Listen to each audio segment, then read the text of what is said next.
Ahora que continuando con la agenda, tenemos el seminario del Comité Técnico Nacional de Tributación y Fiscalidad,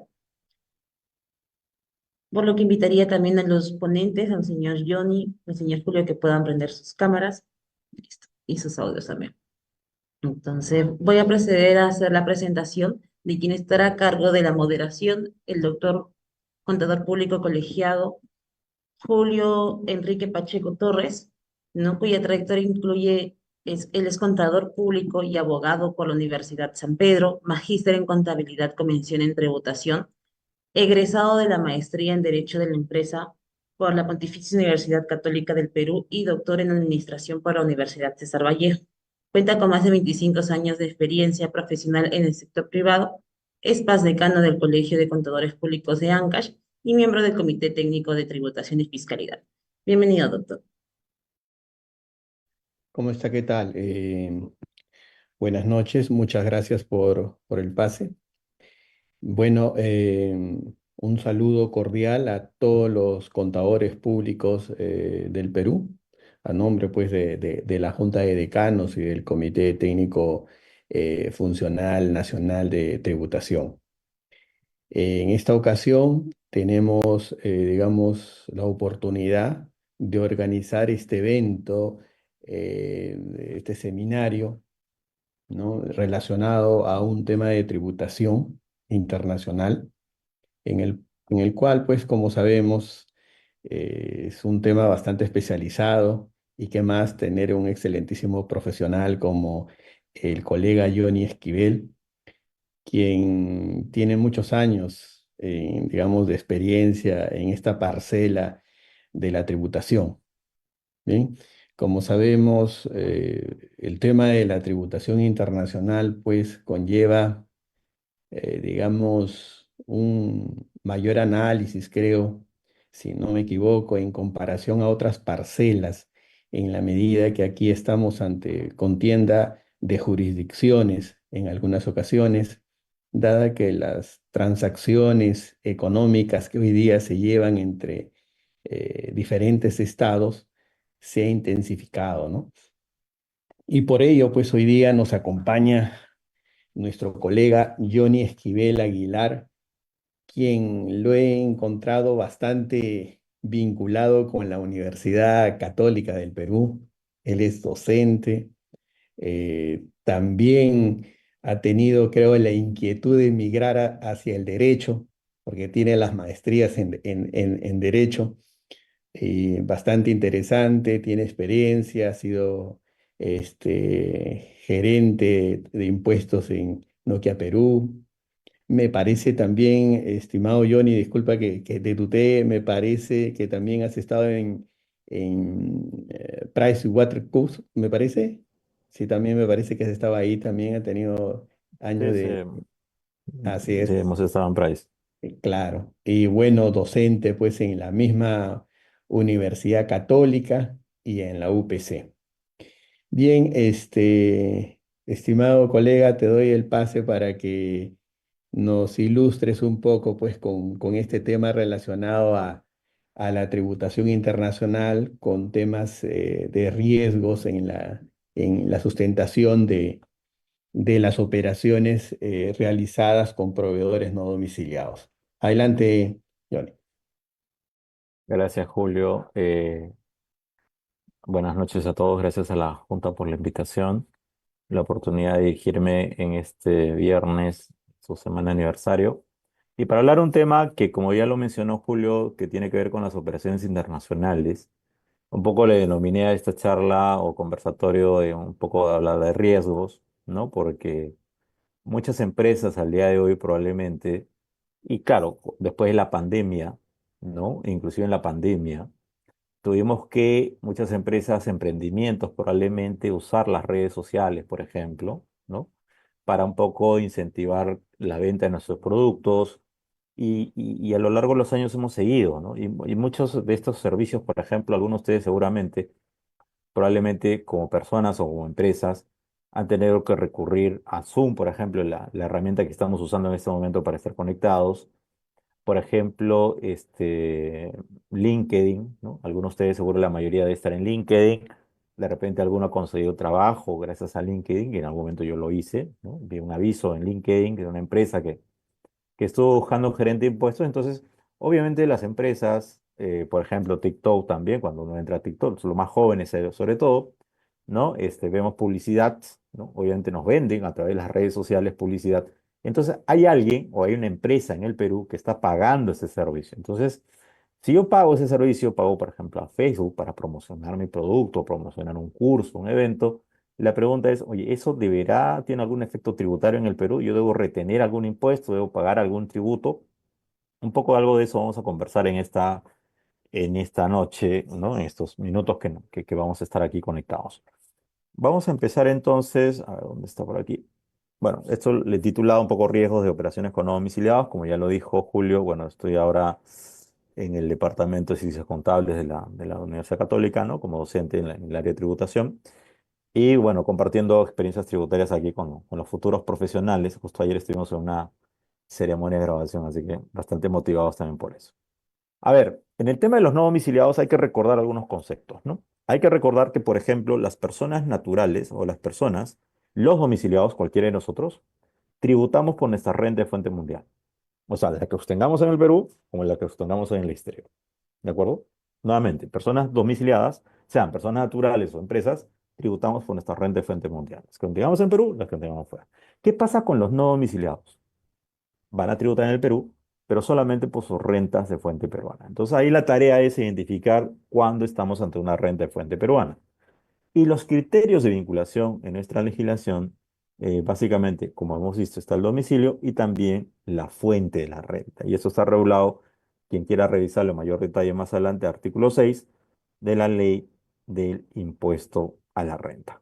¿De acuerdo? Entonces eso es lo que tenemos en la legislación de manera general. Por ejemplo, también un poco recordando, ¿no? Entiendo que hablaban de fiscalización también hace un momento, ¿no? La SUNAT, por ejemplo, en estas cartas inductivas, en estas cartas de incremento patrimonial no justificado, por ejemplo, a ciertas personas naturales que tienen de repente movimientos de dinero del exterior hacia el país a través de este impuesto que yo le llamo el impuesto chismoso, que es el ITF, ¿no? Determina o observa que de repente que personas naturales están teniendo algún ingreso de dinero en sus cuentas bancarias desde el extranjero y obviamente presume que la persona natural está obteniendo una renta de fuente extranjera. Entonces, recuerden también que si estamos hablando de domiciliados, si tenemos renta de fuente extranjera, sea por venta de acciones u otro tipo de rentas, u otro tipo de intereses, por ejemplo, deberían sumarse a nuestras rentas de cuarta, quinta categoría. ¿De acuerdo? Vamos avanzando. ¿Qué pasa en el caso de las personas naturales, cualquiera de nosotros, ¿no? Al salir del país, ¿puede perder su condición de domiciliado? Sí. O sea, podemos perder esta condición en la medida que salgamos y adquiramos la residencia en otro país, ¿no? Y claro, automáticamente perdemos la condición de domiciliado. Ahora, ¿qué pasa si me voy sin esta condición y permanezco ausente fuera del país más de 183 días? Lo que la norma te dice en un periodo de 12 meses, también pierdes tu condición de domiciliado. Y la vas a recobrar en la medida que regreses al Perú más de 183 días en un periodo cualquiera de 12 meses. ¿Qué pasa con las personas naturales extranjeras que permanecen en el país más de 183 días calendarios durante un periodo de 12 meses? Se convierten en domiciliados? Y los cambios surten efectos a partir del ejercicio siguiente. ¿De acuerdo? Imagínense que un extranjero viene a Perú, ¿no? Últimamente, de repente, ahora que estamos en el tema del puerto de Chancay, ¿no? Deben haber venido un montón de trabajadores chinos. Esos trabajadores, vamos a suponer que al día de hoy han entrado a la planilla de una empresa peruana, probablemente al día de hoy, mientras no cumplan los 183 días, no se cumpla, no estemos el 1 de enero del ejercicio siguiente, sean considerados no domiciliados y si entran a la planilla de una empresa peruana, les van a tener que retener el 30%. Ya cuando se conviertan en domiciliados, esos trabajadores chinos, por ponerles el ejemplo, se podrá aplicar la deducción de las 7 UITs, que todos tenemos derecho, los domiciliados, y la tasa progresiva que va del 8 al 30%. ¿De acuerdo?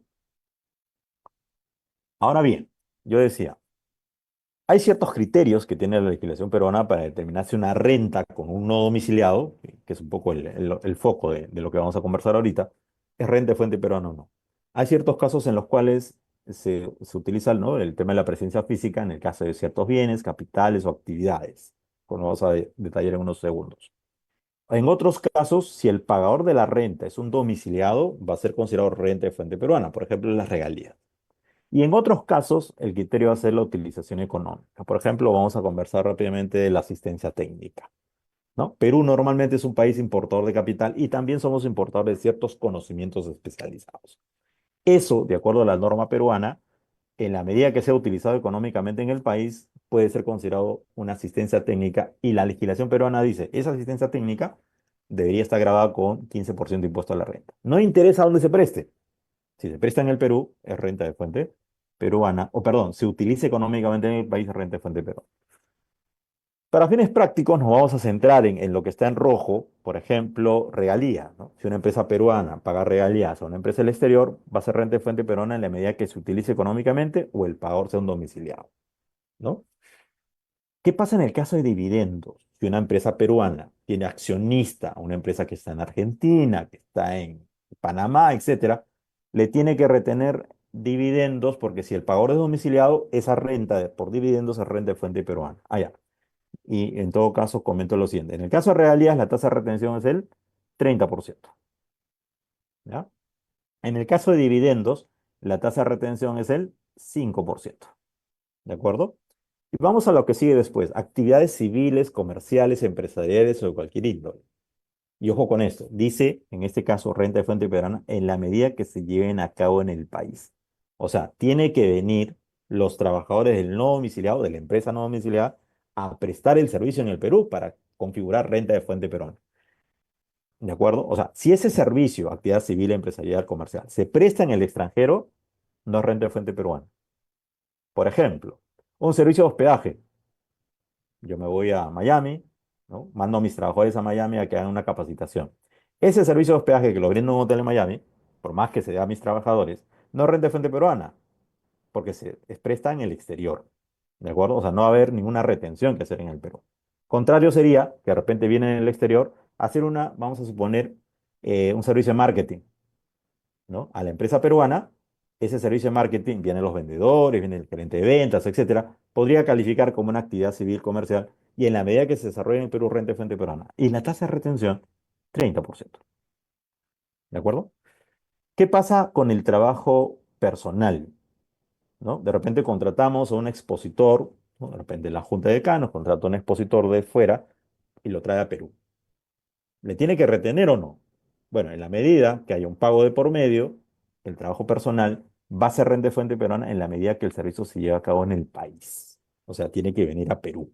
Esa es la regla en el caso del trabajo personal, sea de manera dependiente o independiente. Hace un rato les puse el ejemplo del trabajador chino, que viene a Perú de manera dependiente a trabajar en el Perú. ¿Es renta de fuente peruana? Sí. Contrata a un expositor, ¿no? Imagínense que contrata a un expositor chino, a un profesor de chino, que venga a Perú y nos enseñe chino. Eso, en la medida que el servicio se preste en el Perú, va a ser renta de fuente peruana, ¿no? Lo contrato de manera independiente. Ahora, les mencionaba hace un rato, si este trabajador viene a Perú, a la planilla de la empresa peruana, trabajo dependiente, 30%. Pero si lo contrato de manera independiente, la tasa de retención no es 30, ahí sería 24%. ¿Y por qué es 24%? Porque un poco recordando nuestras reglas en el Perú, las rentas de cuarta categoría tienen derecho a una deducción del 20%. Entonces, la tasa efectiva en el caso independiente ese es el 24%. Ahora bien, ¿qué pasa si estoy, como le dije hace un rato, ante una asistencia técnica? Y en asistencia técnica, la regla peruana ha dicho, no interesa dónde se presta, lo que interesa es que se utilice económicamente en el país. Entonces, por ejemplo, para la construcción de la línea 2 del Metro de Lima, se puede haber recurrido a especialistas, ingenieros españoles, ¿no? Para poder hacer esa obra en el Perú. Si la empresa peruana ha pagado a estos ingenieros, esta empresa española, domiciliada en España, vale la redundancia, y obviamente los planos, etcétera, todo se ha utilizado en el Perú, va a ser renta de fuente peruana, asistencia técnica, y la tasa de retención de asistencia técnica es el 15%. Ahora bien, mencionaba yo al inicio de esta charla que las empresas al día de hoy, obviamente cada día más, estamos teniendo operaciones o estamos contratando servicios digitales, ¿no? Les mencioné a manera de ejemplo, ¿no? El LinkedIn, TikTok, todos estos servicios que se prestan probablemente en la nube, ¿no? Ahí quien quiera revisar el artículo 9 del servicio digital, el 4 del reglamento, estos servicios digitales van a ser renta de fuente peruana en la medida que se utilicen económicamente, usen o consuman en el país. Claro, un servicio digital, ¿dónde se presta? En la nube, donde está el servidor, ¿dónde? Por ejemplo, algunos de ustedes o alguna de sus empresas paga, por ejemplo, el almacenamiento de información, ¿no? El Drive, el famoso Drive del Google. ¿Eso es renta de fuente peruana? Sí, porque califica como un servicio digital el almacenamiento de información y va a estar sujeto a retención del 30%. Ahora, ¿cuál es la problemática aquí? Pues como le hemos denominado a esta charla, riesgos de no domiciliado. ¿Cuál es uno de los riesgos? Diferenciar en qué momento estoy ante una actividad civil, comercial, empresarial, de un servicio digital o de una asistencia técnica. Porque en el primer caso hemos dicho, lo que interesa es que se preste en el Perú para hacer renta de fuente peruana. En la asistencia técnica, utilización económica. No interesa dónde se preste. Se puede prestar en la China, se puede prestar en Hong Kong, donde sea. Y en el digital tampoco interesa dónde se preste. Lo que interesa es que se utilice económicamente en el país. Por ejemplo, este Zoom que estamos ahorita es una renta de fuente peruana que creo yo, en mi opinión, califica como una renta de fuente peruana sujeta a retención del 30%, si es que lo está usando una empresa. ¿De acuerdo? Aquí enfocados en empresas que utilizan estos servicios. Si una persona natural paga este servicio, por lo menos ahorita renta no hay, pero sí va a haber IGB, ¿no? Me voy a meter un poquito al tema del IGB que va a estar vigente a partir de diciembre. Si una persona natural al día de hoy paga un Zoom, por ejemplo, como persona natural, porque obviamente lo usa para sus actividades personales, qué sé yo, probablemente a partir de diciembre le van a cobrar un 18% más de IGB directamente, ¿no? Pero ya, ese es otro tema, ese es IGB. Aquí estamos hablando del impuesto a la renta, ¿de acuerdo? Entonces, uno de los temas que tenemos que hacer los asesores, contadores, que vemos temas con no domiciliados, siempre pedir los contratos. Hay que leer los contratos, hay que hablar con el área operativa. A veces los contadores estamos un poco aislados, no hablamos con el área de logística. Consejo de pata, hay que hablar con esas áreas para verificar qué servicios es el que estamos recibiendo. Ahora, lo otro también, hay que anticipar riesgos. Lo importante es si la empresa, el área de ventas, el área de marketing, que hace sus cosas, ¿no? Como todos sabemos, sus acuerdos, ¿no? A veces contratan servicios de no domiciliados, o el área operativa, el área de ingeniería, etcétera. Todos estos servicios hay que evaluarlos antes de, ¿no? Para definir qué tasa, si aplica alguna tasa de retención o no. ¿De acuerdo? Porque también esto, de hecho, el proveedor del exterior, ¿qué va a decir? Ah, mira, mi servicio cuesta 1.000, pero a mí me pagan los 1.000. A mí no me importa si en el Perú tú me tienes que aplicar una tasa de retención del 30%, con lo cual ya no le pagaría 1.000, le pagaría 700. Pero el proveedor del exterior a veces te va diciendo, no, yo quiero mis 1.000. Si hay retención o no, lo tienes que asumir tú. Y ese es otro problema también en las operaciones con no domiciliados, porque el proveedor del exterior no acepta o no puede aceptar la retención de 30, 15 o lo que toque. ¿De acuerdo? Entonces, dicho esto, ¿no? ¿Estos temas de no domiciliados son observados por la SUNAT? Sí. Este es un caso real del año pasado, en el cual la SUNAT le notifica a un contribuyente una carta inductiva, ¿no? La carta inductiva, ustedes saben que no es todavía un procedimiento de fiscalización, y le dice, hemos encontrado en tu PET 617, que es el PET donde yo declaro las operaciones con no domiciliados, las retenciones, hemos encontrado que has pagado renta, pero no has pagado IGB del periodo 2021. Porque obviamente el tratamiento tributario en IGB es de una forma y en rentas de otra. No son iguales. ¿De acuerdo? Por ejemplo, estoy ante una asistencia técnica. ¿Cuánto dijimos que era la retención? 15%. Ahora, ¿ese servicio podría estar grabado con IGB? Sí, porque hay una utilización económica, IGB, otro tema que podríamos conversar también en otra charla, pero en general los servicios utilizados en el país de no domiciliados están afectos a un IGB del 18%. Y el nacimiento de la obligación tributaria en IGB es con la anotación en el registro de compras, aunque ahora con tema del CIRE, pues la cosa media no están así, más el pago, lo que ocurra primero. Y en el caso de renta, no lo mencioné, pero el impuesto a la renta ahora, a partir del 2019 en adelante, la retención se tiene que hacer con el pago al no domiciliado, ¿no? Entonces nace la obligación en ese momento. Entonces, como vemos aquí, la administración tributaria compara tu PET de renta contra tu IGB. O al revés, yo de repente pagué el IGB y no pagué la renta, porque puede ocurrir. Entonces, ahí se genera una inconsistencia o un riesgo, ¿no? En que la administración puede verificar que de repente no estoy pagando. o bien la renta o bien el IGB. Entonces, consejo de pata, cuando tengas operaciones con no domiciliados, yo siempre sugiero que todos los meses se haga una conciliación entre la base de IGB y la base de pagos de renta, perdón, ¿no? De no domiciliados, porque como digo, los tratamientos son distintos. Ahora, en un ratito vamos a comentar algo de los convenios de doble imposición. Yo de repente puedo tener un servicio de asistencia técnica en una empresa chilena y de acuerdo al convenio no hay retención, pero sí tengo que pagar IGB, porque los convenios de doble imposición no se aplican a IGB. Entonces, en el caso de IGB, cuando yo utilizo los servicios no domiciliados, tengo que pagar el IGB y después le doy una chochera. Voy a usar el crédito fiscal. Pero, por ejemplo, en ese caso, pago IGB, pero no pago renta porque estoy usando los beneficios de los convenios de doble imposición.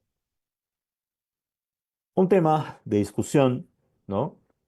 En el tema de los servicios digitales, ¿no? Un informe SUNAT de este año, 039-2024, en el cual la SUNAT resuelve una consulta de un ente empresarial o ¿no? de una organización y concluye lo siguiente, ¿no? Imagínense lo siguiente.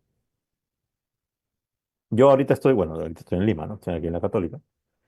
Y podría yo estar de repente en otro país, en España, y dando no de repente una capacitación, sino dando una asesoría, una consultoría, ¿no? Yo físicamente, ¿no? Yo en Esquivel. Pregunta al auditorio, ¿eso podría calificar como un servicio digital? Y claro, no he mencionado que el servicio digital, la definición dice que es un servicio automático, ¿no?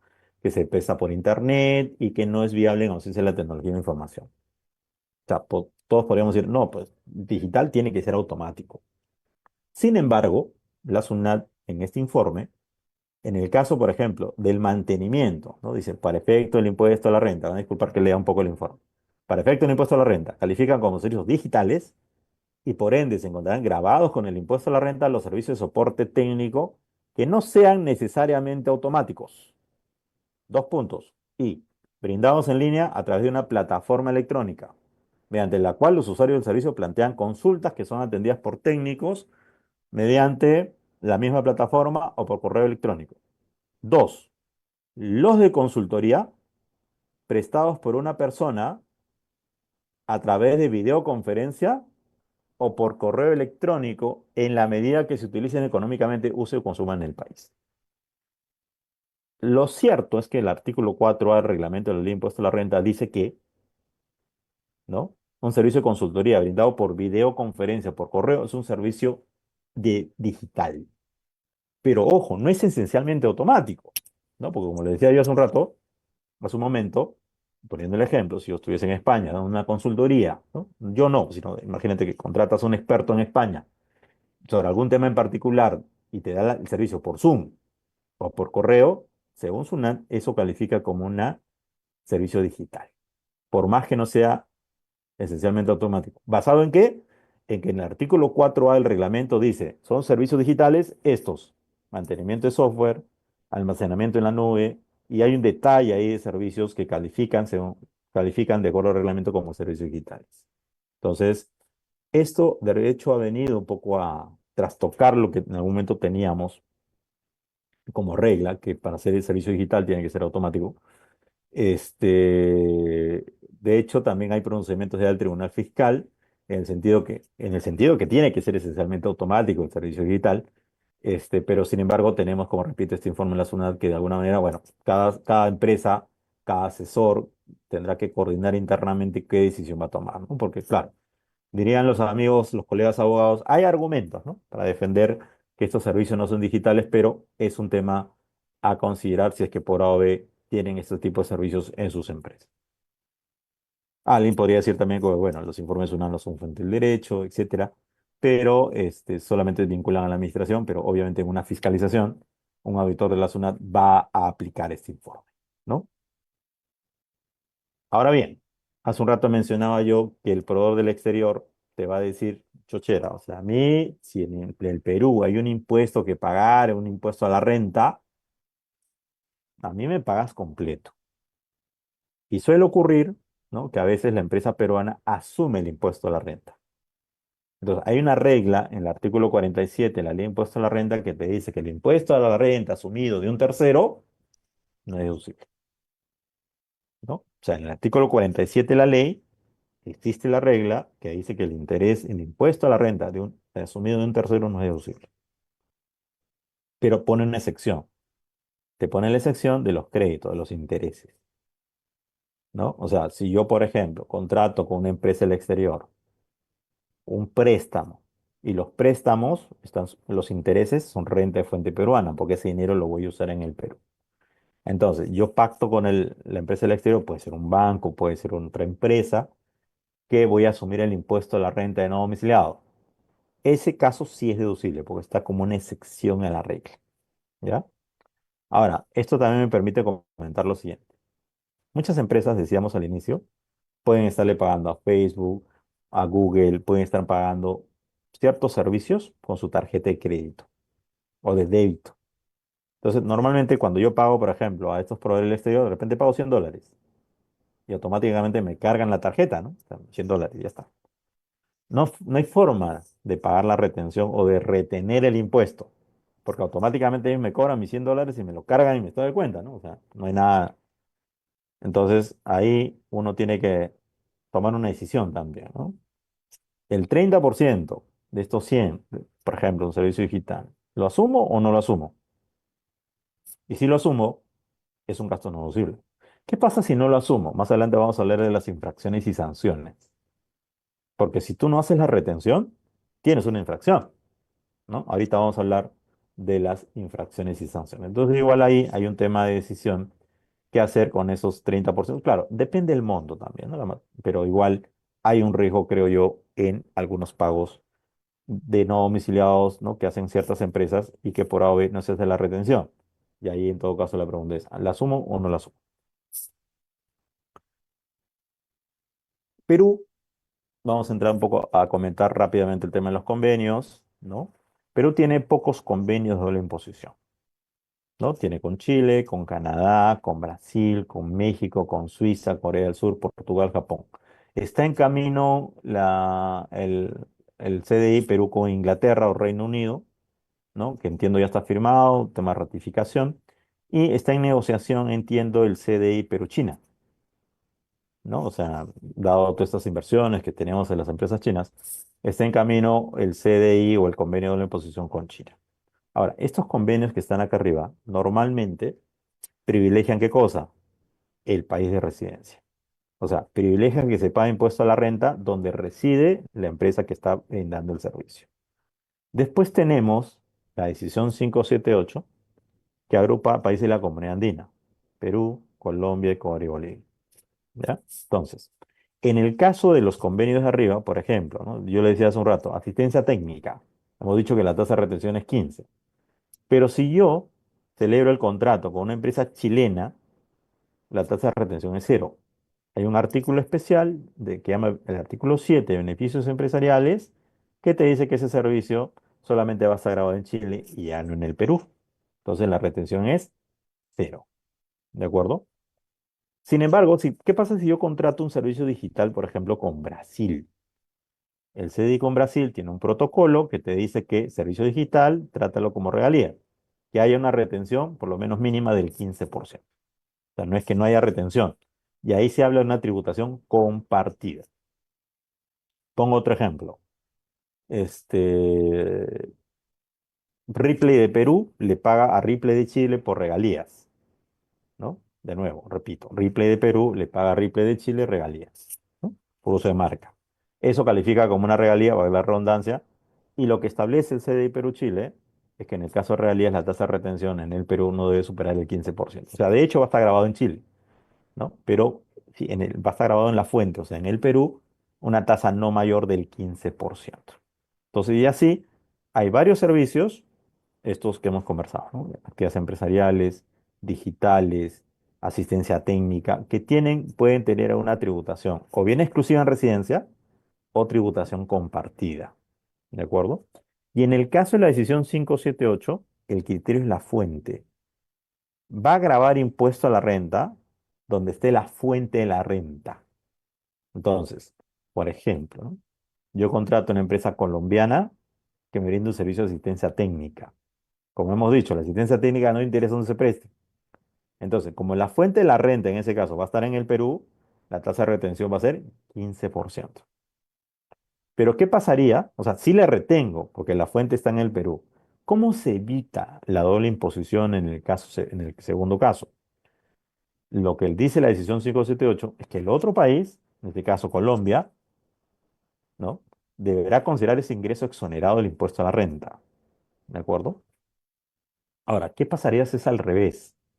¿Qué pasaría si de Perú se brinda un servicio a uno de estos países, ¿no? Y califica como renta la fuente en esos países, ¿no? Obviamente allá me van a hacer la retención, pero aquí se genera un problema, un riesgo más. Lo que la norma, bueno, la decisión 578 dice, un país graba y el otro lo debe considerar exonerado. O sea, Perú, si brinda servicios a Colombia, Ecuador y Bolivia, y califica como fuente en esos países, aquí ese ingreso debería ser exonerado. Ahora, ¿qué pasa cuando tenemos rentas grabadas y exoneradas? ¿No? ¿Qué pasa si tengo, por ejemplo, los honorarios de los contadores, el servicio de contabilidad? ¿Qué parte va grabado y qué parte va exonerado? ¿Cómo hacer esa distinción? Hay un inciso P del artículo 21 del reglamento que te dice, si tú tienes gastos comunes vinculados con rentas grabadas, exoneradas, inafectas, tienes que hacer una prorrata, ¿no? Hay dos mecanismos en función a renta bruta, etcétera, pero lo que te dice nuevamente es que tienes que hacer una prorrata, ¿no? De los gastos comunes vinculados con rentas grabadas, exoneradas, inafectas. Entonces, eso para algunas empresas peruanas le genera un problema, ¿no? Porque van a tener que hacer este cálculo sobre todo con los gastos administrativos que a veces uno no sabe a dónde va, ¿no? ¿Van a generar renta grabada o van a generar renta exonerada? ¿De acuerdo? Ahora, si yo quiero aplicar los beneficios de los convenios, como les decía, esta tasa reducida, ¿no? O esta tasa exclusiva en residencia, lo que la norma me pide, hay una norma que por ahí el Poder Judicial en alguna casación ha dicho, mira, un decreto supremo no puede estar por encima de un convenio de un CDI, porque el CDI es un tratado internacional. Y más abajo, ¿no? Después está, ¿no? Está la Constitución, los tratados, las leyes y los reglamentos, ¿no? Entonces, el tema del certificado de residencia está regulado en un decreto supremo, ¿no? Y el Poder Judicial en alguna casación ha dicho, "Oye, los convenios no dicen nada de la necesidad de un certificado de residencia. O sea, si yo quiero aplicar los beneficios del convenio, Consejo de Pata, lo ideal es que yo tengo un OPA, un servicio de un proveedor con el cual tenemos convenio, ¿no? El listado que les puse, ¿no? Y más adelante Inglaterra, China. Entonces, lo que tengo que pedir es que el proveedor del exterior me mande su factura y me mande el certificado de residencia que certifique que esta empresa domicilia en ese país. Ahora, el certificado de residencia no es la ficha RUC, que todos conocemos.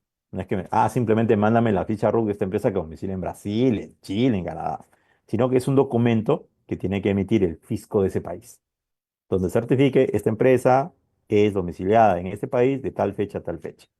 Ahora bien, lo ideal es que esta vigencia por la cual se emite el certificado señale el periodo del servicio y el periodo del pago del servicio. Yo recomiendo eso. Ahora, este decreto supremo señala que la vigencia de un certificado de residencia dice que es 4 meses de la fecha de emisión. O sea, si hoy, por ejemplo, yo tramité el certificado de residencia el 29 de noviembre del 2024, claro, 4 meses, ¿no? Diciembre, enero, febrero, marzo, o sea, solo valdría 4 meses. Entonces, el decreto supremo señala que solo vale, repito, 4 meses. Entonces, ese es un problema que, como digo, hay pronunciamiento del Poder Judicial que ha dicho, no, como es una norma reglamentaria, el certificado de residencia igual tiene validez en la medida que diga o señale el periodo de vigencia. Pero igual, Consejo de Pata, lo ideal es que si se quiere usar los beneficios del convenio, se tramite el certificado con anticipación. Hay casos en los cuales también a la empresa peruana que brinda servicios hacia afuera le piden el certificado de residencia. O sea, obviamente hay que tramitarlo ante la SUNAT, ¿no? Y me emitirá el certificado para yo mandarle a mi cliente del exterior que por ADB me está pidiendo el certificado para de repente aplicar alguno de los beneficios de estos convenios de doble imposición. ¿Sí? Ahora bien, eh, puedo cometer infracciones si es que por A o B no, por ejemplo, ¿qué pasa si me olvido, se me pasó? De repente califiqué mal un servicio digital, si era digital y yo dije que era una actividad empresarial y no le efectué la retención, probablemente, como sabemos o recordar, puedo incurrir en esta infracción o declarar cifras y datos falsos porque no he incluido ciertos tributos retenidos o percibidos. 178 numeral uno y el 50% del tributo por pagar omitido, ¿no? O de repente apliqué los beneficios del convenio, pero no tengo el certificado de residencia. Y viene el auditor de SUNAT y me dice, oye, no tienes el certificado, entonces no debiste usar los beneficios del convenio. Entonces, ¿puedo incurrir en esa infracción? Sí, ¿de acuerdo? Tiene una gradualidad, ¿no? Del 95% y etcétera. Y el otro CDI, perdón, la otra infracción es, ¿qué pasa si la empresa no tiene dinero? O sea, cuando vas a liquidar los impuestos, siempre lo recomendable es pagar los tributos retenidos o percibidos, ¿no? Puedes dejar de pagar el IGB, o sea, no estoy diciendo que no los paguen, pero puedes dejar de pagar el pago a cuenta. Porque al final, si dejo de pagar esos tributos, lo que solamente voy a generar, ¿qué cosas son? Intereses moratorios. Pero si yo dejo de pagar, en este caso, por ejemplo, el impuesto a la renta de retenido, ¿no? El no domiciliado, tengo una infracción, si no la pago en el plazo, tengo una infracción del 178 numeral 4 y me pueden cobrar hasta el 50% del tributo no pagado. Ojo, así sea que te demores 30 segundos. Por ejemplo, vamos a suponer, bueno, ya los vencimientos ya pasaron, ¿no? Hoy estamos 29, los vencimientos de octubre ya pasaron y de repente se me pasó, ¿no? Por AB me ganó la hora y el PTS 17 con el pago del impuesto lo presento a las 00 horas con un minuto del día siguiente. O sea, si por AB yo hice retenciones y no las pagué, me pueden, digamos, cobrar esta infracción del 177, perdón, 178 numeral 4 del Código Tributario y la infracción es el 50% del tributo no pagado. Ahora, yo le decía hace un rato, ¿no? Por ejemplo, pago a Facebook con mi tarjeta de crédito, pago a Google con mi tarjeta de débito, crédito, y no hay forma de hacer la retención. Me cobran el 100%, ¿no? Entonces yo no hago la retención. No es porque no quiera, pues no se puede a veces, pero igual tenemos este artículo 177, numeral 13, que dice, como infracción, no efectúa las retenciones o percepciones, ¿no? Establecidas por la ley, coma, salvo que el agente de retención o percepción hubiera cumplido con efectuar el pago del tributo que debió retener o percibir entre los plazos establecidos. Claro, me pueden aplicar esta infracción, pero dicen salvo, o sea, puede no aplicarme en la medida que yo regularice o pague este 30%. Este es el 177 numeral 13, la multa la multa es el 50% del tributo no retenido, no percibido. Igual tiene una rebaja, ¿no? Que va del orden del 90% en adelante. ¿De acuerdo? Entonces, estos temas de infracción, perdón, de no domiciliados, porque estamos hablando de una retención, tienen varias consecuencias. Pero, ¿qué pasa en el caso del IGB? Me voy a meter un poco de IGB. ¿Qué pasa si, por ejemplo, no pago el IGB no domiciliado? Tendré también una multa por declarar cifras y datos falsos. Tendré una multa por no pagar las retenciones en los plazos o por no efectuar las retenciones 177 numeral 13. Y la respuesta es que no. ¿Por qué? Por el caso del IGB no domiciliado, como le dije hace un rato, quien es digamos, el que tiene la carga del impuesto es el domiciliado, que paga el IGB y después voltea y le dice al fisco, yo voy a usar eso como crédito fiscal. Entonces, en el caso del IGB, el cargo, repito, recordar un poquito la teoría, ¿no? El IGB es un impuesto al consumo. ¿De cargo de quién es? Del domiciliado. ¿Y qué pasa si no lo paga? Se le pasó, etcétera.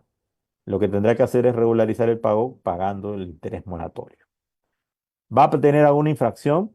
Y la respuesta es que no, porque el IGB se paga con una boleta de pago, 1662, ¿no? Se paga con una boleta de pago. No hay una declaración jurada, pero lo que sí habrá en su momento son intereses moratorios. Entonces ahí lo que hay que tener cuidado también es cuando vas a usar el crédito fiscal, no usar la parte del IGB, o perdón, la parte de los intereses, solamente la parte del IGB.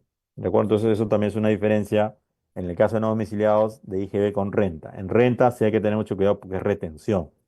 Yo soy el obligado a hacer la retención, pero como mencionaba, a veces no se puede, porque yo cuando hago el pago me cargan automáticamente la tarjeta de crédito. Alguno podría estar pensando, ¿no? Válidamente tal vez, oye, ¿qué pasa si el dueño de la empresa es el que hace el pago con su tarjeta de crédito? ¿Ya? O sea, para salvar el tema, ¿no? La misma norma establece una cláusula, vamos a llamarle antielusiva, y dice, si hay una persona natural hace el pago de esta renta, eso no libera la obligación a la empresa peruana de haber hecho la retención. Entonces, como digo, no vaya, algunas empresas lo que hacen es, ok, que lo pague el gerente con su tarjeta de crédito. Igual, ahí hay una obligación de cargo en la empresa peruana de efectuar la retención del impuesto y si no lo efectúa, nuevamente el tema de la retención. Como mencionaba hace un momento, está en el tema de los convenios, ¿no? Los convenios de doble imposición que uno los puede usar nuevamente, de repente, prudentemente, usar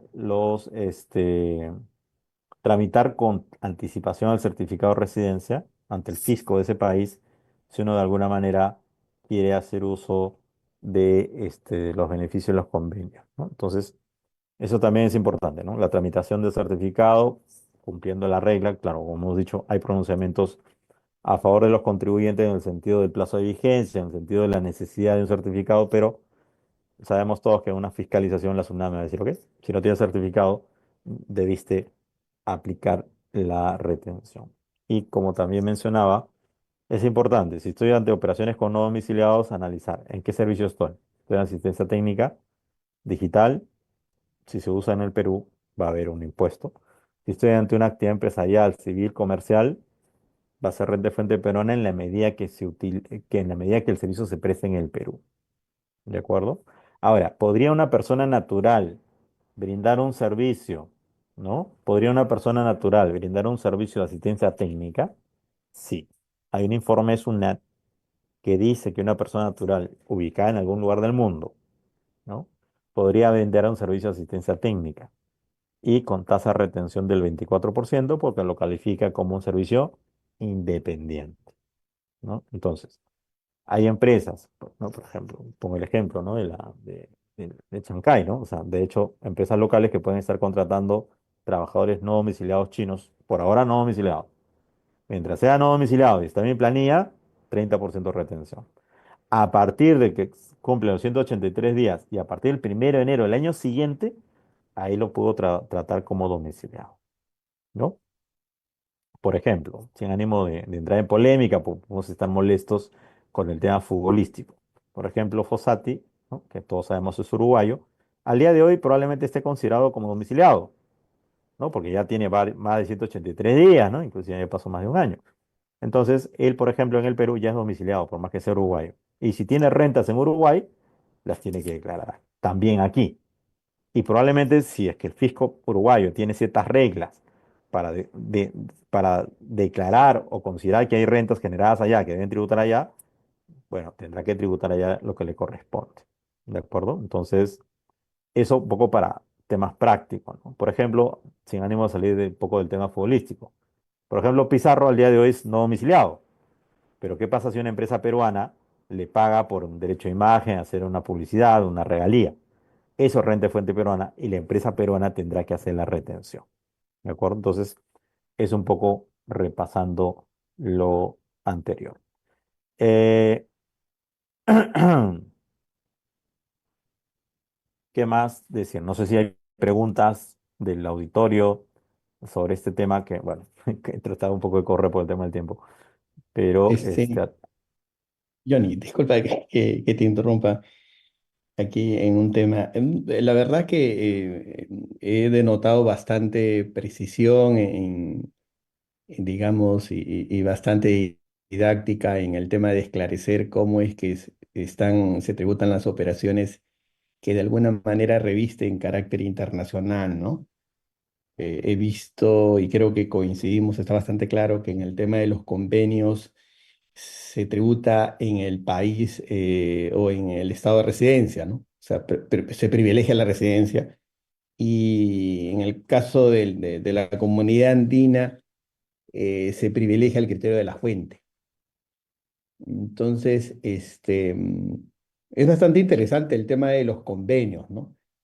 Eh, e indudablemente cada convenio, sea la comunidad, ¿no? O los convenios de doble imposición, y ya se complican cuando ya hablamos de regalías, cuando hablamos de servicios digitales, como bien tú lo has establecido, ¿no? Porque ya tienen criterios y reglas específicas, ¿ok? A mí me gustaría, hay una parte digamos, en el tema de los convenios, si bien es cierto, como decía, si me presta un servicio un residente en Chile, va a tributar en Chile, ¿no es cierto? Va a tributar en Chile. Acá en Perú no operaría una retención. Me corrige si estoy mal. Es decir, si el servicio es de carácter esporádico. Pero, ¿qué sucede con el tema de los establecimientos permanentes? ¿Nos podrías brindar un mayor detalle? ¿Cuándo ocurre? ¿Qué es un establecimiento permanente? Porque me parece que ahí cambia la situación, ¿no? No sé si nos puedes dar mayor alcance. Perfecto. Gracias por la pregunta. En el caso de los establecidos permanentes, claro, eso le dicen que es un lugar fijo de negocios, o sea, si vamos a la definición de la ley de renta, es un lugar fijo de negocios, o sea, la empresa del exterior tiene una oficina en el Perú, tiene un almacén y a través de la cual realiza sus operaciones. Ahora, en el tema de los convenios específicamente, como bien señalas, el artículo 7 que habla de beneficios empresariales, hay ciertos servicios que efectivamente, ¿no? Va a ser retención solo en residencia, o sea, donde reside la empresa que ha brindado el servicio. Pero también el convenio te dice, salvo que configure un establecimiento permanente en el Perú. Esta empresa del exterior que tenga un EP en el Perú. ¿Qué es un EP? Nuevamente, una oficina, un establecimiento. Ahora, de acuerdo a cada convenio, establece, por ejemplo, una regla de presencia física. Por ejemplo, el de Chile me parece en el caso de contrato de construcción, ¿no? En el caso del contrato de construcción, lo que te dice es, va a ser EP, un establecimiento permanente, si es que el servicio se presta más de 183 días o 6 meses, me parece. Entonces, en esos casos, lo que habría que analizar, ¿no? Es cuánto tiempo va a durar el servicio que me preste esta empresa del exterior. Porque si dura más de este tiempo, probablemente configura un establecimiento permanente y ahí, como bien tú preguntas, la cosa cambia. ¿Qué pasa si estoy ante un establecimiento permanente, un no domiciliado? Ya no le tendré que hacer la retención. Lo que ahí debería ocurrir es que este establecimiento permanente debería hacer, ¿no? Lo que ese establecimiento debería hacer, ¿no? Es este, sacar su RUC, emitir su comprobante de pago y funcionar como cualquier ente, cualquier empresa domiciliada en el Perú. Pero solamente recuerda o señalar, ¿no? Así como las sucursales, los establecimientos permanentes, solo tributan en el Perú por sus rentas de fuente peruana. Si tengo un establecimiento permanente o una sucursal que de repente genera renta de fuente extranjera, esa no va a estar grabada en el Perú. Eso es un caso especial para las sucursales o establecimientos permanentes. Si es una subsidiaria, ¿no? Esa sí tributa por su renta de fuente mundial. Entonces, hay legislación, hay reglas en la ley de impuesto a la renta para EP, sí hay ciertos plazos. Inclusive hoy se habla de servicios, hay ciertos servicios que se brindan en el Perú más de 6 meses pueden configurar un EP. Eso en la regla de la ley de impuesto a la renta. Pero también en los convenios, también hay reglas. Por ejemplo, el CDI Perú-México dice que si una empresa mexicana me brinda un servicio de asistencia técnica más de 90 días, configura un EP. Con lo cual, si yo contrato a una empresa mexicana, tendré que tener cuidado de que no pase el plazo de los 9 meses, perdón, de los 90 días. Ok. Mira, ya que estamos hablando ahí de establecimientos permanentes, disculpa que te vaya a sacar un poquito del tema, porque obviamente más está ligado el tema de los convenios con el impuesto a la renta, pero el tema de la operatividad de las personas naturales, con las modificaciones que ha habido, grabando ya los servicios digitales, y se ha establecido que creo que las empresas que brindarían el servicio tendrían que establecer un domicilio acá. ¿Eso operaría como un establecimiento permanente? No, lo que la norma de IGB establece, un poco para poner en contexto a la audiencia, eh, muchos de nosotros pues pagamos un Netflix, un Spotify, un HBO, Star Plus, etcétera, ¿no? Hacemos nuestro pago de 20 soles, 30 soles. Entonces, había un vacío en la legislación de IGB para el caso de las personas naturales cuando utilizamos estos servicios. Entonces, el legislador ha dicho, yo necesito plata. Vamos a grabar o vamos a implementar este mecanismo de grabar con IGB estos servicios, que al final, como les decía yo hace un momento, y por ahí alguien, Julio, pide un curso de IGB, así que podemos hacerlo después, una charla más Excelente. completa. Entonces, en el caso del IGB, el incidio económico la teoría dice que somos los consumidores finales. O sea, cualquiera de nosotros es el incidido económico en el IGB. Entonces, lo que ha dicho la legislación, claro, quien va a ser el responsable en principio de hacer la retención, vamos a llamarle retención, la recaudación en todo caso, de este IGB es este no domiciliado, Netflix, Google, Spotify, ta, ta, ta, ta, ta, ta. Entonces, ellos en principio se tienen que inscribir ante el fisco peruano, ante SUNAT, sacar un RUC y determinar un representante en el Perú, alguien que sea responsable del pago de ese IGB. Entonces, no es que van a establecer un EP, o sea, por lo menos ahorita, y esa es también una regla pendiente para renta, para el impuesto a la renta, porque por ejemplo, alguno de ustedes seguro ahorita va a salir de juerga más tarde y va a pagar Uber, o va a pagar Cabify, o va a pagar Drive, InDriver, qué sé yo. Entonces, esas entidades no domiciliadas que en algún lugar están situadas en algún lugar del mundo y que están ganando una comisión, en su momento va a estar grabado con IGB y lo vamos a asumir nosotros. El siguiente tema es, ¿y la renta? ¿Quién está pagando la renta? Estas entidades que generan una renta en el Perú no deberían pagar impuesto a la renta en el Perú, pero ya, esa es otra discusión. Entonces, en el caso del IGB, dicen, oye, esta entidad del exterior debe nombrar un representante, debe sacar su RUC y debe recaudar este IGB de todos nosotros y pagárselo a la SUNAT. ¿Qué pasa si esta entidad del exterior no se inscribe? La SUNAT va a sacar un listado, ¿no?, de los nominados al Oscar y lo que va a hacer es decirle a los bancos, señores bancos, intermediarios financieros, a estas entidades que no se han inscrito, que son rebeldes, reténles el IGB. Entonces, de todo lo que nosotros paguemos vía medio bancario, oye, hay un IGB que nos van a retener, entre comillas, no retener, sino dentro del pago que se hace a esta entidad del exterior, los bancos van a ser los intermediarios que van a, digamos, recaudar este IGB y se lo van a imposar a la SUNAT. Pero es un IGB que al final es de cargo de nosotros. No sé si alguno de ustedes le ha llegado una comunicación de Netflix, por ejemplo, diciéndole, chochera, lo siento, antes pagabas 20 y hoy vas a pagar 23,60. ¿Esos 3,60 qué son? El 18% del IGB, ¿no? Eso es.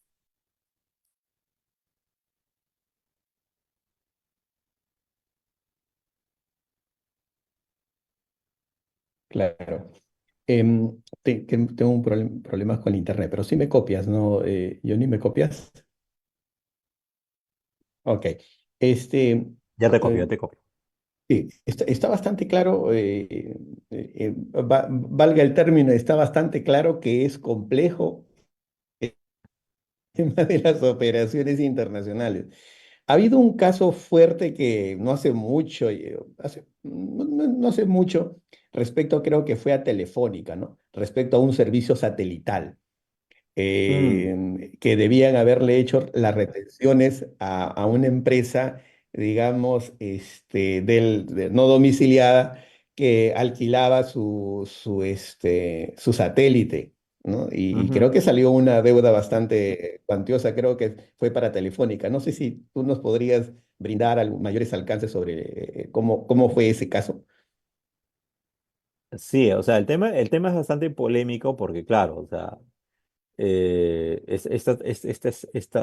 uso ¿no?, de la señal satelital, que al final, claro, la señal satelital, ¿dónde se usa? ¿No? Vamos otra vez, ¿dónde se usa? O, por ejemplo, hay unos repetidores que están sentados en el Perú y que obviamente, si es que se usan estos repetidores, probablemente en el Perú, podríamos decir, oye, renta de fuente peruana, porque algo se está, digamos, pagando por el uso de algo en el Perú que está situado en el Perú. Pero el tema es contradictorio porque, por ejemplo, entiendo que a Telefónica perdió el tema y hay otra empresa que también estuvo discutiendo el tema, porque no es la única que está en estos temas de servicio satelital, ¿no? Entonces, sí, pues, ¿no? O sea, hay un tema de discusión interesante con respecto a las operaciones con este caso, como tú bien mencionas, de Telefónica. Por ahí ha habido un tema también interesante, con respecto, por ejemplo, a las empresas chinas, que entiendo más adelante va a salir un pronunciamiento, ¿no? Porque todos sabemos que las empresas chinas, por ejemplo, tiene su accionista principal, el gobierno chino. Entonces, la pregunta es, ¿qué pasa si me presto dinero de una de esas entidades? ¿Es un vinculado o no es un vinculado? Y en el caso de intereses, la regla peruana dice, vas a hacer la retención del 4,99% o 30%. Y aplicas 30% de retención cuando te prestas de un vinculado. Entonces, en el caso de empresas chinas, oye, que pertenecen al gobierno chino, ¿son vinculados o no? Pues por ahí me han dateado que va a salir alguna resolución en la cual señale que no necesariamente hay vinculación, porque claro, hay un tema de gobierno, etcétera.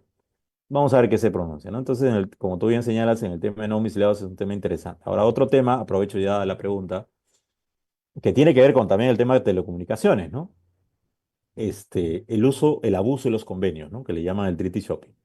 ¿Qué pasa, por ejemplo, si yo quiero usar, ¿no?, los beneficios de un convenio y de repente digo, ¿no?, establezco una oficina en Chile, pero simplemente para usar, abusar del convenio, pues, ni siquiera usarlo, abusar del convenio, y establezco una oficina en Chile diciendo que tengo una oficina en Chile a través de la cual yo le pago por un arrendamiento de bienes y aplico la retención del 30, o ya no del 30, sino del 15, usando o abusando del convenio.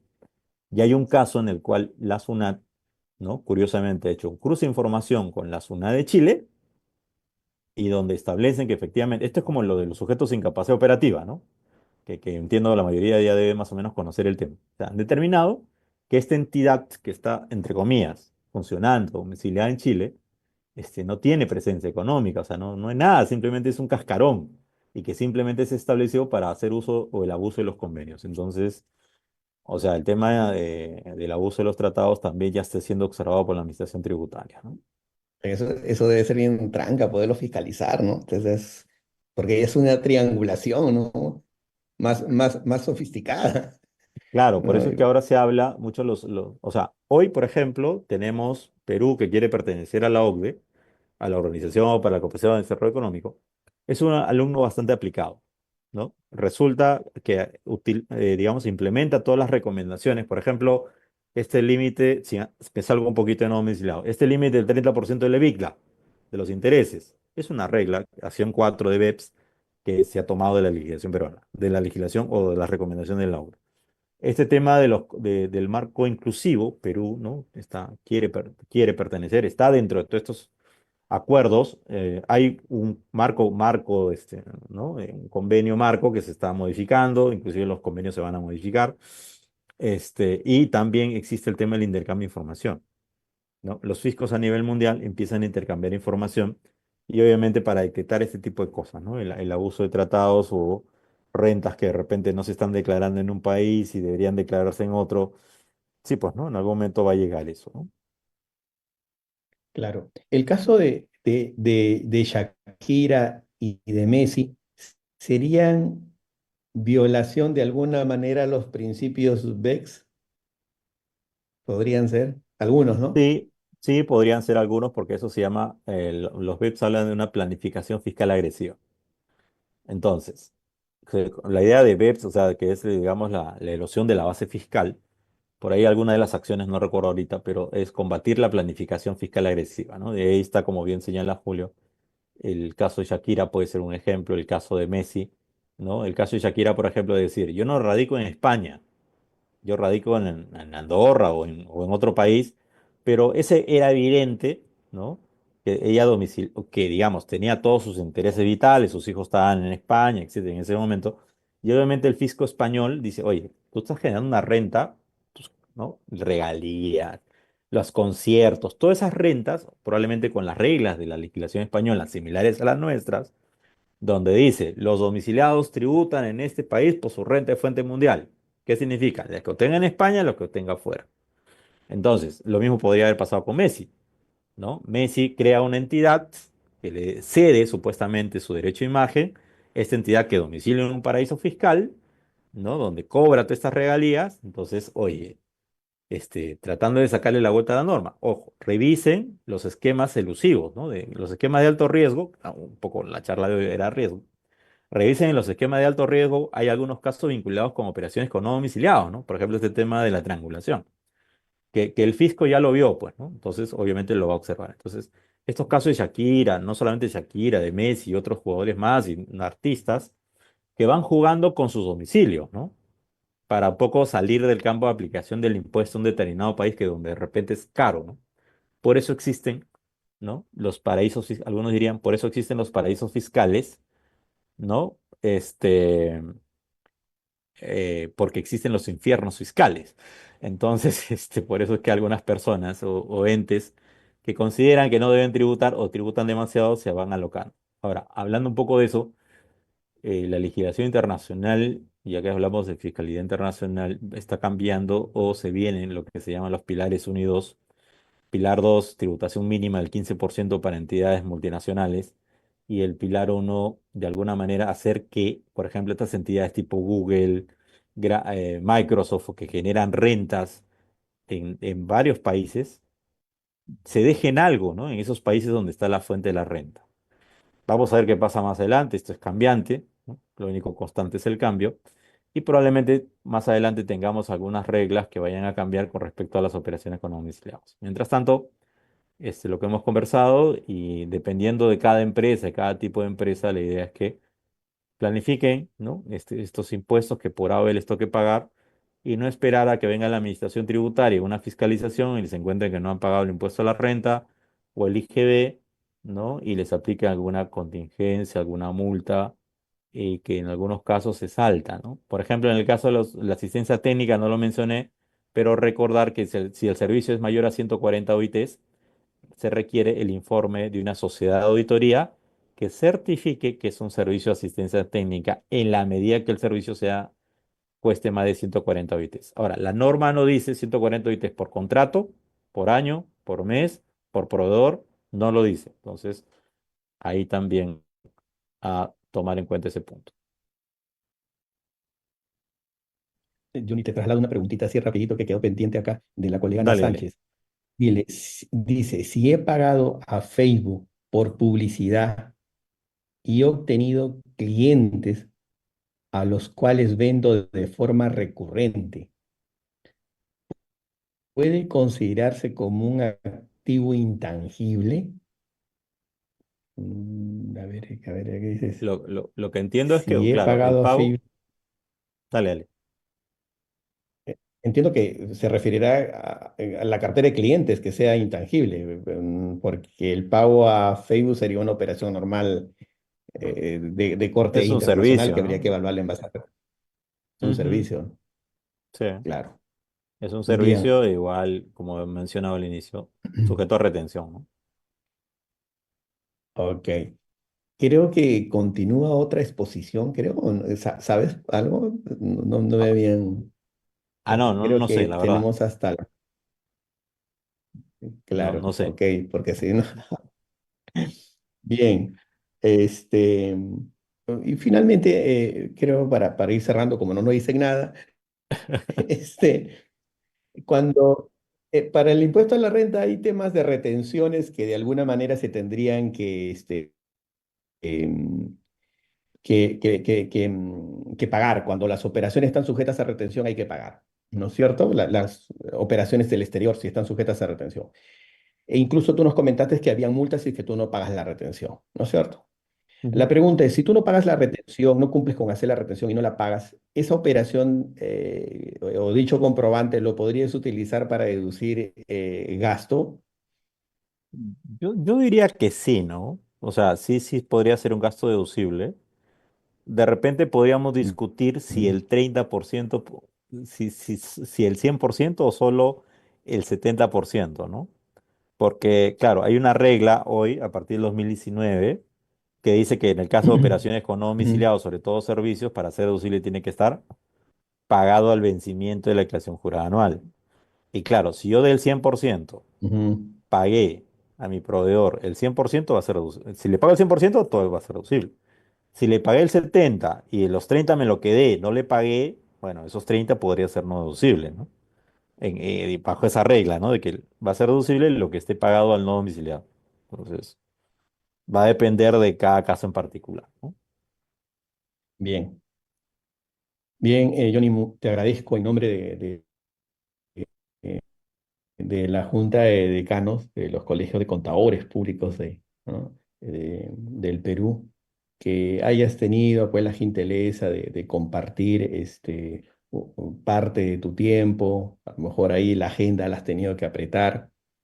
Y bueno, un tema bastante interesante y ya por ahí te he estado googleando, haciendo seguimientos, tienes una tesis interesante sobre el ITAM.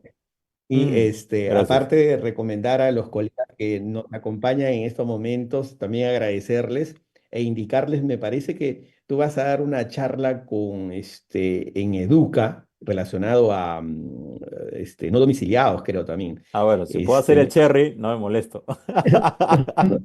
A es ver, con ya que estamos hablando de claro. cherries, ¿no? Ajá. Sí, o sea, justo Educa me pidió hacer una charla. Justo estuve con ellos en la mañana, ¿no? Haciendo un webinar. Y claro, eso también me ha Mejor ayudado un hablemos poco. del colega.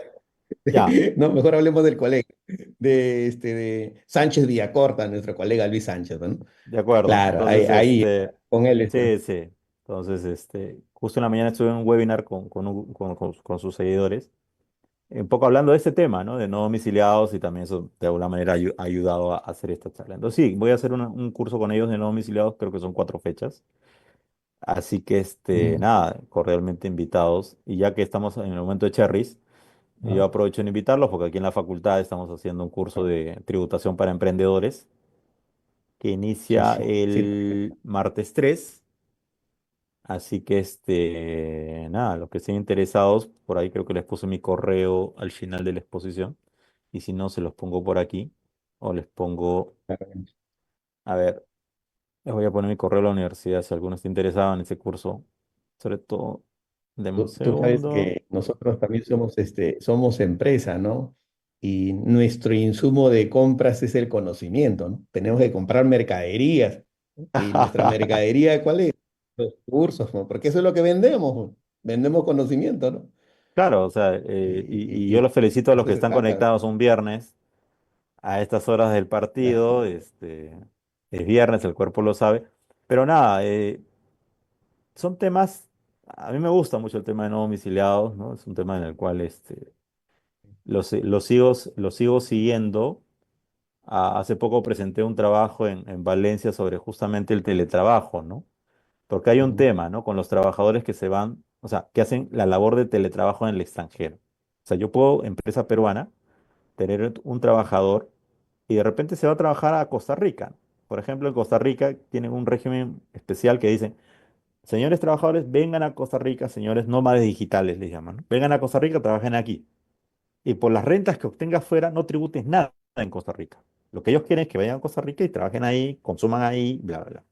Entonces, hay empresas peruanas que pueden tener trabajadores en planilla que se hayan ido a trabajar a otro lugar. Entonces, no sé si a alguno les ha pasado, los que están en planilla sobre todo, que el empleador te consulta, ¿no? Oye, los que hacen teletrabajo, porque ya la mayoría está haciendo presencial, ¿no? Pero hay algunas empresas que siguen con el teletrabajo, entonces le preguntan a sus trabajadores, oye, ¿dónde estás domiciliado? ¿Ah? ¿De dónde me estás prestando el servicio? Entonces, ¿por qué eso es importante?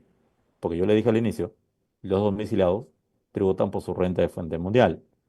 Y también, en el caso de la renta del trabajo, les dije, va a ser renta de fuente peruana en la medida que el trabajo se desarrolla en el Perú. Pero ¿qué pasa si este trabajador desarrolla la labor en el extranjero? ujú. Eso no es renta de fuente peruana. Y la siguiente pregunta es, oye, ¿la empresa peruana deberá retenerle? ¿O es que ese trabajador ya tendrá que ver cómo paga su impuesto al final del año? O sea, es pequeños temas que se generan a raíz de todo este tema de la digitalización, ¿no? El tema del teletrabajo, ¿no? Que no solamente es un tema peruano, ¿no? Es un tema de otros países también, ¿no? Que tienen ese problema o que tienen una regulación que no está definida. Y el otro tema, aprovechando que estamos, creo que tenemos tiempo y nos han dicho que esta es la última, hay un tema bien interesante vinculado con los criptoactivos. Ujú. Entonces, también, o sea, no, entiendo que, por ejemplo, el Colegio de Contadores de la Libertad en algún momento le preguntó a la SUNAT, ¿no? Oye, ¿cómo debemos tratar los criptoactivos? Y la SUNAT le dijo, bueno, tienes que evaluar cada caso en particular, ¿no? O sea, no respondió. Entiendo que Anchan también le hizo la consulta, ¿no? Señor SUNAT, ¿cómo debemos tratar la comercialización de criptoactivos? Entonces la SUNAT también le dice, bueno, tienes que analizar cada caso en particular. Yo no te puedo responder. A Probablemente, veces rehuye a veces al tema, ¿no? exacto, o Eh, sea, qué fácil hubiese sido, mira, si tú comercializas, persona natural, comercializas un criptoactivo de manera esporádica, bueno, no está regulado en la ley de impuesto a la renta, no es ganancia de capital, porque la ganancia de capital es acciones, bonos, certificados, o sea, taxativamente hablando.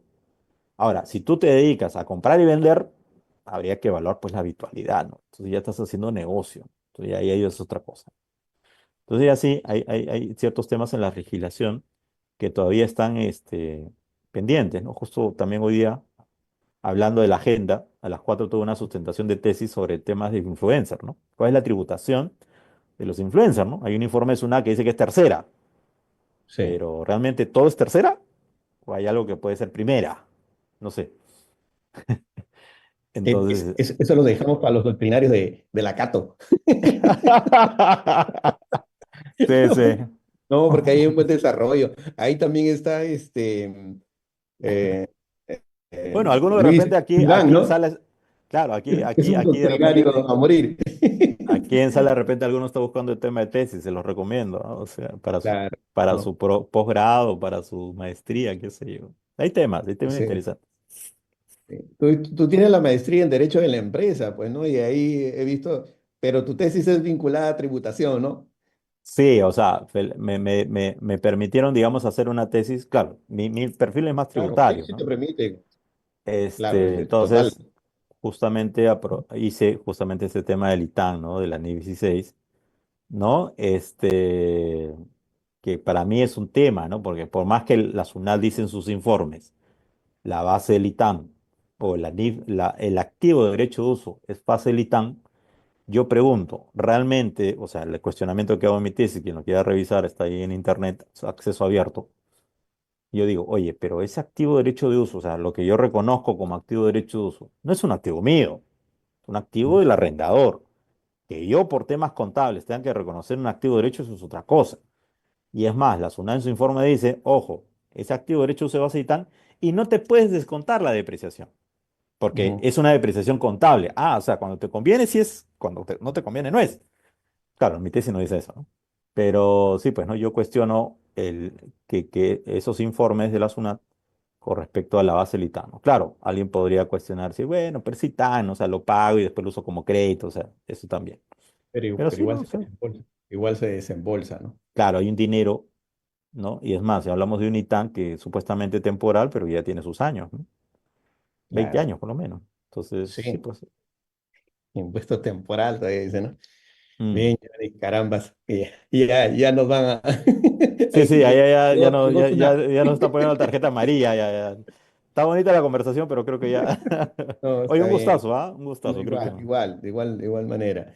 Muchas gracias a nuestros amigos de la Junta que nos han permitido este diálogo y especialmente a ti, Johnny, por haber dedicado todo este tiempo, caramba. Seguramente estás ahí tratando de jalar un tiempo ahí del dictado de clases.